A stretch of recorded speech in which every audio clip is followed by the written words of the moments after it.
I ended the lives of so many women that I have a hard time keeping it straight. My name is Gary Ridgway, but I'm better known as the Green River Killer, and my story is sickening. Growing up, I had a normal life and joined the Navy, where I frequently had sexual intercourse with sex workers and contracted gonorrhea. This disease stirred a hatred towards sex workers in me. However, I did not get my revenge till the end of my second marriage. Throughout the 1980s and 1990s, I ended the lives of many sex workers because they were easy to pick up, and since they allowed me to satisfy my evil and unfathomable desires. For many years, I dumped my victims' bodies in the woods near the Green River in Washington. These women were so isolated from reality that many often were not noticed as missing. The craziest part of it all was that in 1982, I was arrested as a suspect in the killings, but I was able to pass a polygraph lie detector test and was released. No one caught me for 20 years. In 2001, I was finally arrested and I plead guilty. Some suspect I may have killed around 90 people in total, but I believe that number is much higher. I am now serving 48 consecutive life terms, with an additional 480 years for tampering with evidence.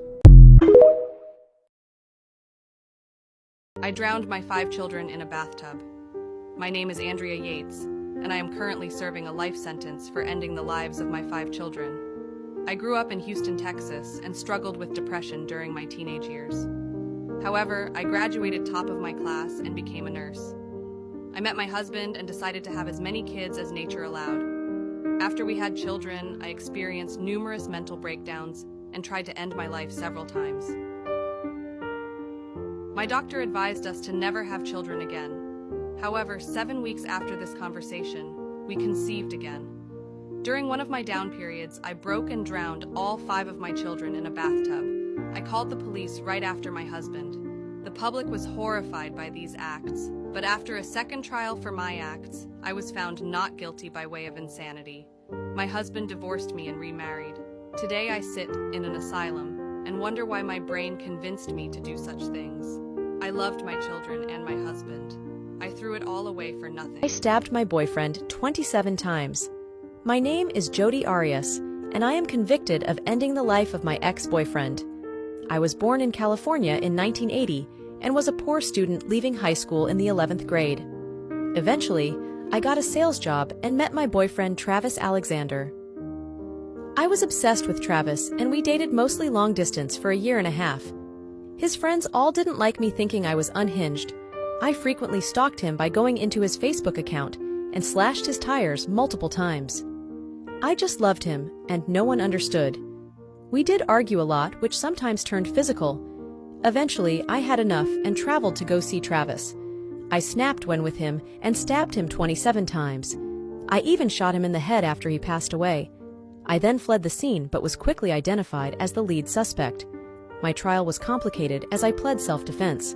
However, I was found guilty and sentenced to life in prison. Do you think I killed Travis in cold blood, or was I fighting for my life? I shot and killed the President of the United States.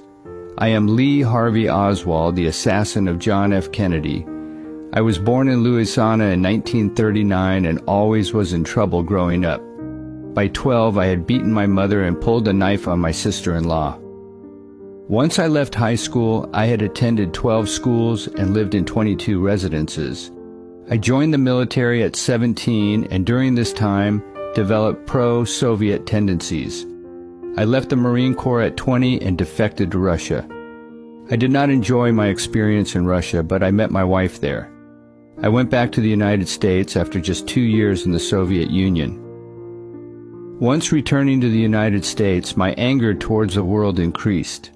I could not hold down a job and had a hard time making friends. Eventually, I decided to take my anger out on the most powerful man in the world, the President of the United States. I shot and killed JFK in 1963. I was quickly caught and murdered days later by Jack Ruby. Once dead, my actions became part of numerous conspiracy theories. Now looking back from the afterlife, I'm curious, do you think I did this alone? I bombed a building to show my hate for the government. My name is Timothy McVeigh, and I ended the lives of 168 people with the Oklahoma City bombing. I was always a shy kid, and for an escape, I retreated into my love of guns.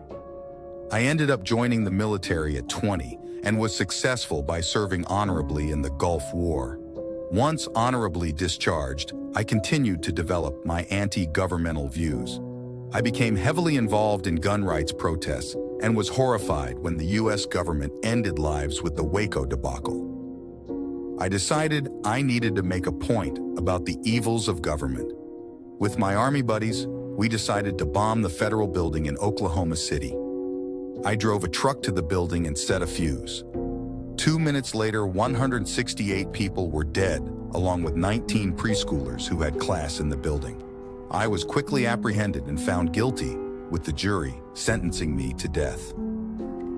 I died by lethal injection in 2001. Now, looking back from the afterlife, I agree with my actions. The government has gone too far. The people always win, not the state. I ended the lives of my grandparents at 15, and that was not my worst act. My name is Edmund Kemper, and I was born to a mother I hated more than anything. My parents separated, and I was sent to live with my grandparents. I was always large, growing to 6 foot 9 inches tall. However, I always had dark fantasies that are hard to explain. I killed a cat at 13, and my actions didn't stop there. At 15, something possessed me and I shot my grandmother and grandfather. After this, I called my mother, who instructed me to contact the police. I did so and was sent to juvenile prison until I was 21. During this time, I took an IQ test in which my score was 145. I was released to my mother and lived with her for the first time in years. This infuriated me, and during a year I ended the lives of 6 women who I picked up hitchhiking. I would take them to isolated places and do unspeakable things to their corpses. I eventually ended my mother's life with a club, screamed at her head for an hour, and even threw darts at her. After this, I saw no purpose in continuing my crimes, and I turned myself in to the police. Now, looking back in my prison cell, I regret my actions. My anger towards my mother was too much for me to control, and now here I am, all alone.